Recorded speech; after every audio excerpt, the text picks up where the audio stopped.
The turkey was still on the table when my brother-in-law stood up, tapped his wine glass with a fork, and said, loud enough for every person in that dining room to hear, maybe if you actually contributed something to this family, you'd have a seat at the adults' table. 31 people went quiet. My mother-in-law stopped mid-pour.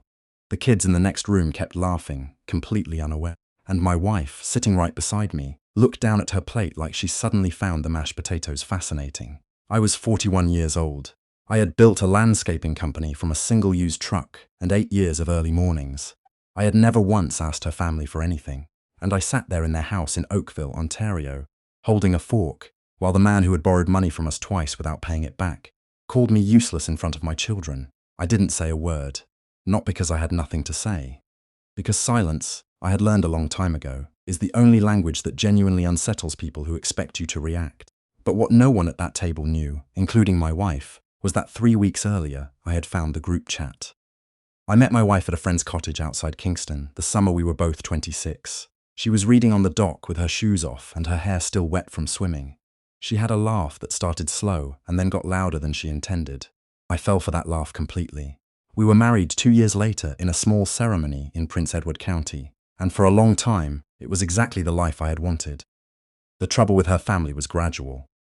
That's how these things always work, I think. Nobody wakes up one morning and announces that they've decided to make your life smaller. It happens in degrees so subtle you almost convince yourself you're imagining it. Her brother, who I'll call by what he always called himself, the responsible one in the family, had been the dominant force in her life long before I arrived. He ran a marketing consultancy out of Hamilton, had a wife with a lifestyle Instagram account, and spoke in the particular tone of someone who had read 2 books about confidence and mistaken them for a personality. He had strong opinions about everything and softened none of them for anyone. From our first Christmas together, he established a pattern. Small comments, always disguised as jokes. Oh, you do landscaping? That's great, everyone needs someone to cut their grass. Followed by laughter, followed by my wife's uncomfortable smile, followed by nothing. She never corrected him. Not once. Not in 10 years. I told myself it was because she didn't want conflict. I told myself it was because she loved him and didn't know how to challenge someone she had spent her whole life trying to please. I believed that for a long time because it was easier than believing the alternative. The alternative arrived quietly on a Wednesday evening in late October. My wife had left her tablet on the kitchen counter, face up, with a notification lit on the screen. I wasn't looking for anything. I was just walking through to get water. But the preview of the message was right there, impossible to miss. Her brother had written, "Did you talk to the lawyer yet?" The longer you wait, the messier it gets. I stood there for a moment. Then I put my glass down. Then I walked back to my office and sat with that sentence for a very long time. I want to be honest about what happened next, because it matters. I did not immediately assume the worst. I spent 2 days telling myself there were explanations, property dispute, an inheritance issue with her parents' estate, something I wasn't aware of. I gave the benefit of every doubt I had. Then I did something I'm not particularly proud of and also do not regret at all. I asked my wife, casually, over dinner, whether there were any family legal things she needed help with. She said no, nothing she could think of, and she met my eyes steadily when she said it. That was when I knew. I called my own lawyer the next morning, a woman named Fitzpatrick who specialized in family law and asset protection, and who had the particular quality of listening completely before she spoke. I explained what I had seen. She asked me a few questions. Then she said, very calmly, "Start gathering documentation. Don't change your behavior at all. Go home tonight and act exactly the same." I was good at exactly the same. 15 years of landscaping contracts had trained me to separate emotion from execution. You don't tear up a client agreement because you're angry about the terms. You read it carefully, you protect your position, and you respond when you're ready. So I went home, I cooked dinner. I asked my wife about her day. I helped our son with a geography project. I went to bed at the same time I always did, and lay there in the dark thinking about what I actually knew versus what I was assuming. What I knew, her brother had mentioned a lawyer. She had denied anything was happening. We had a jointly owned business property on the edge of the city that I had purchased before we married, but later added her name to for tax purposes. What I didn't know yet, the extent of it. The extent of it arrived 3 weeks later through a combination of things. Fitzpatrick had quietly begun pulling financial records. A contact of mine who did bookkeeping for several Hamilton businesses recognized the name of the consultancy my brother-in-law ran and mentioned, unprompted, that they had been using a new family law attorney for some kind of restructuring. My wife started having long phone calls in the car, which she had never done before. and the family Thanksgiving dinner invitation arrived 2 weeks earlier than usual, insisting everyone attend, which had never happened in 10 years of marriage either. The invitation was her brother's doing. I was certain of that. The early date, the strange urgency about attendance, the fact that my wife mentioned it 3 separate times in 5 days. Something about that dinner was important to their timeline. I didn't know exactly what, but I understood enough to know that whatever was being planned, the dinner was meant to be part of it. Fitzpatrick confirmed something else that week. The business property, the one I had bought before our marriage, had a flaw in how it had been transferred into joint ownership. Depending on how proceedings were handled, there was a risk it could be treated as a matrimonial asset. Her brother had almost certainly found this out through his own lawyer. That property was the target. I spent the week before Thanksgiving making sure it wasn't reachable anymore. The paperwork moved fast when you have the right people. Fitzpatrick worked with a commercial law colleague to restructure ownership through a numbered company I had formed years earlier for exactly this kind of protection. By the time I sat down at that Thanksgiving table in Oakville, the property was untouchable. The asset they were planning around didn't exist in the form they thought it did. I hadn't told anyone, not a single person, not even my oldest friend who would have talked me out of being patient and convinced me to confront it head on. Patience was the entire strategy. I sat across from my brother-in-law and passed him the cranberry sauce and listened to him explain at length why the housing market in the GTA was going to rebound within 18 months. I nodded. I refilled my glass. I smiled at the right moments. Then he stood up and did what he did. The thing about public humiliation is that it almost never comes from nowhere. It's a move. It's designed to accomplish something. Either it's meant to diminish you in front of witnesses, so that later, when a story gets told, you're already the established background character rather than the protagonist. Or it's meant to provoke a reaction, get you to say something, do something, give anyone in that room a reason to frame you as the problem. I understood that. So when he called me out in front of 31 people at Thanksgiving dinner, I looked at him for a moment, set down my fork carefully, and said, "You're right, I should have spoken up sooner." He blinked. He had expected defensiveness. He had prepared for an argument. What he got was agreement, which confused him completely, and I watched him try to recover while everyone else looked between us unsure what had just happened. My wife touched my arm. "Honey, no," I said quietly. "He's not wrong that I've been too quiet. I've let a lot of things go on too long." I looked at her when I said it, not at him. The dinner continued with a different kind of tension underneath it. Her brother tried twice more to reignite something, both times with comments aimed at my profession, my income, the kind of work I did with my hands. I smiled each time and said nothing inflammatory. My sister-in-law laughed a little too hard at his jokes. My mother-in-law kept offering people more food. My father-in-law stared at the football game in the next room and said almost nothing, which was his standard performance. My son was sitting at the far end of the table with his cousins. He was 14 then, old enough to notice things, and young enough that I still wanted to protect him from the ugliness of what I was beginning to understand about his family. He caught my eye once during dinner and gave me a look that I recognized because I'd been giving the same look internally for years. A look that said, "I see what's happening here, and I don't know what to do about it." I drove home that night with my wife beside me in the dark, saying nothing. The kids were in the back. The highway was wet from an earlier rain, and the orange glow of the overhead lights came and went across the windshield in a rhythm I found almost meditative. She broke the silence somewhere around Milton. "You didn't need to say that," she said. "At dinner? Say what?" "That he wasn't wrong. You made it weird." I kept my eyes on the road. "Did it feel weird to you before that?" She didn't answer. I didn't push. There was nothing useful to be gained from that conversation in that car on that night. What I needed from her was not an apology or an explanation. What I needed was for her to make a choice, and people only make real choices when they understand what the alternatives actually cost them. The next 10 days were the strangest of my life. I was living inside a lie that I had chosen not to break yet, watching a plan unfold around me, that the other people involved believed I was completely unaware of. My wife made 2 more calls in the car. Her brother came by the house once while I was at a job site, and she didn't mention it until I asked why his truck was parked in front of our house on the security camera footage. She said he had dropped off some paperwork from their parents. I nodded. I asked what kind of paperwork. She said just some insurance documents. Fitzpatrick called me the following morning. They had moved ahead with filing something. Not the full petition, but a preliminary step. A consultation with a mediator had been booked under my wife's name for a date 2 weeks out. "She hasn't served you," Fitzpatrick said. "She may be waiting for something. Or they may be waiting to see how you behave." Or the dinner was meant to push me into behaving badly, I said. That would create a paper trail in their favor. Yes, so they need a version of me that looks unstable. That's my read, she said. I thanked her and hung up and sat in my truck in the parking lot of a Tim Hortons in Burlington for about 20 minutes watching people go in and out. A man in work boots, a woman with a stroller, two teenagers arguing about something with the particular intensity that only matters when you're 17. I drank my coffee. I thought about the version of my life I had believed I was building, and the version that had apparently been quietly undermined beneath it. Then I drove to my lawyer's office, and we finished what we had started. By the time the mediation appointment date arrived, 3 things had changed that they didn't know about. The business property had been fully restructured, with documentation predating the consultation by 11 days. My personal accounts had been cleanly separated according to Fitzpatrick's guidance, and I had spoken with a friend of mine who worked in corporate communications, not for advice about the marriage, but for one specific thing: how information spreads when it comes from a credible source through informal channels.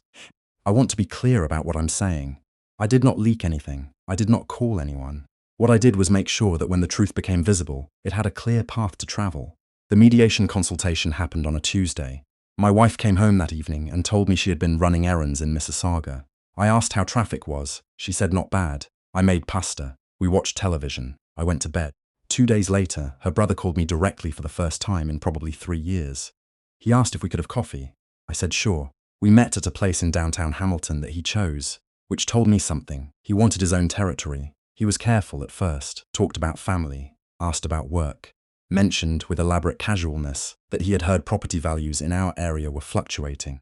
I agreed that the market had been unpredictable. Then he said, I just want to make sure you're thinking clearly about your future, about what's practical. I looked at him across the table. He was 10 years older than me, salt and pepper, the kind of man who had always assumed that age and confidence were the same thing. That's something I appreciate, I said. He seemed encouraged. Because sometimes when these things happen. When what things happen? I asked. He paused. When couples go through rough patches.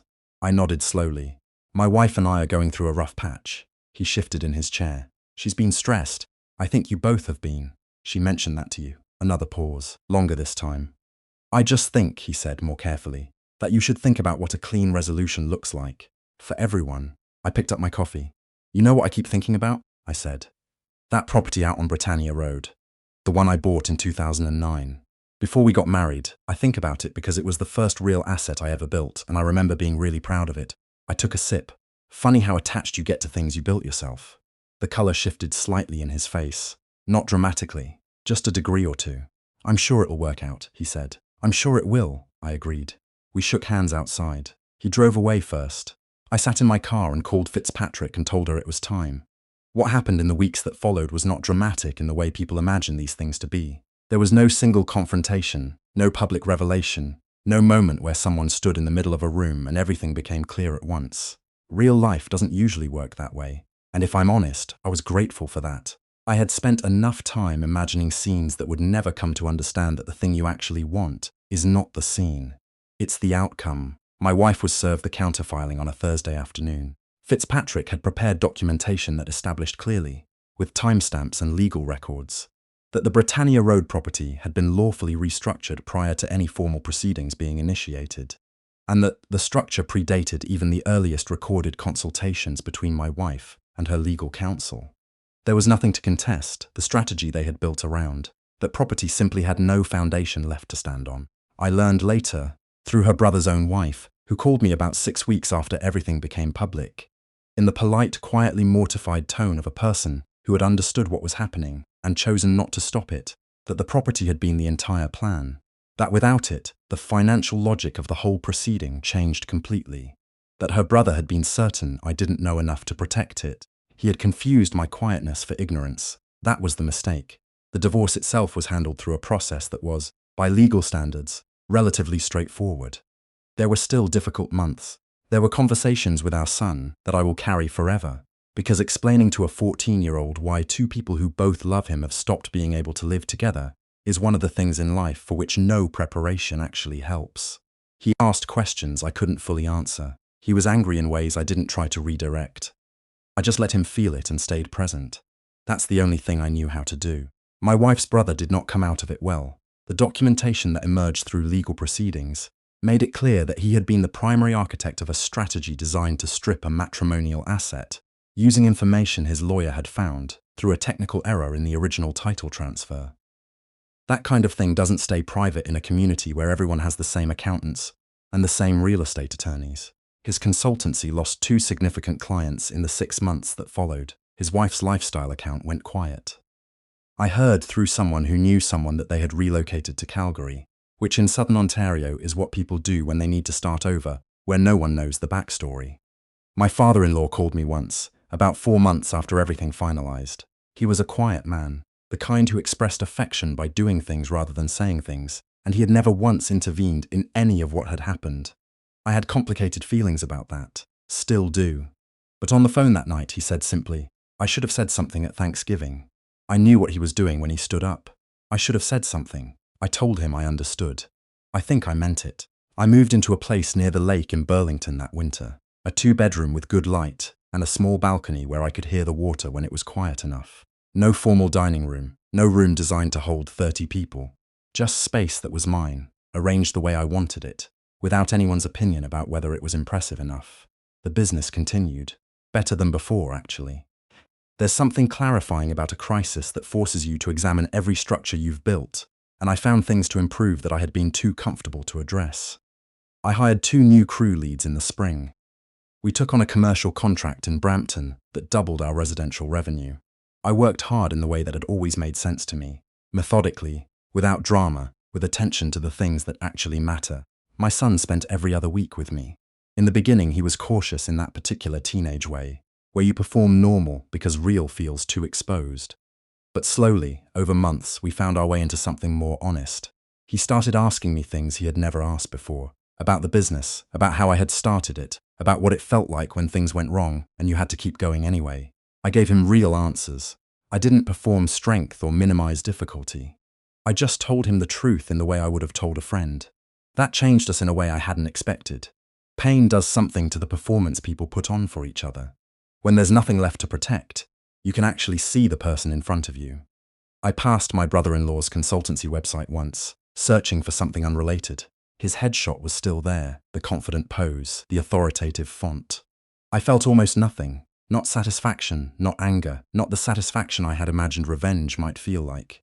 Just a kind of flatness, like driving past a building you used to work in and realizing it has almost nothing to do with you anymore.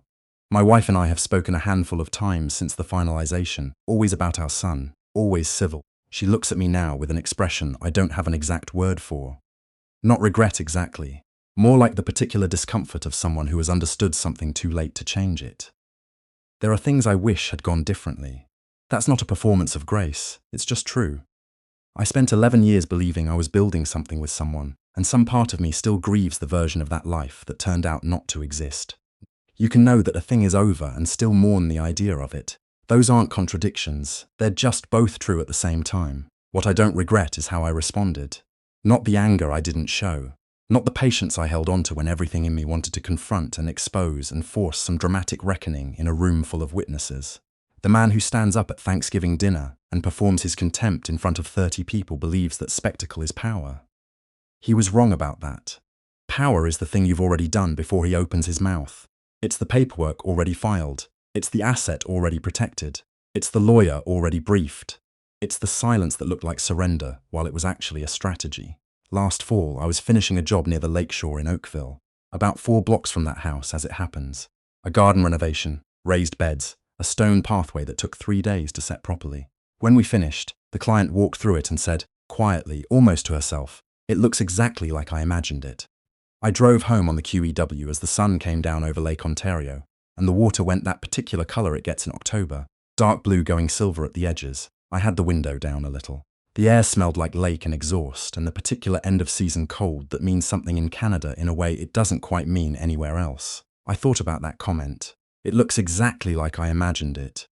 Somewhere along the last 3 years, without exactly planning for it, I had built something that looked exactly like what I wanted.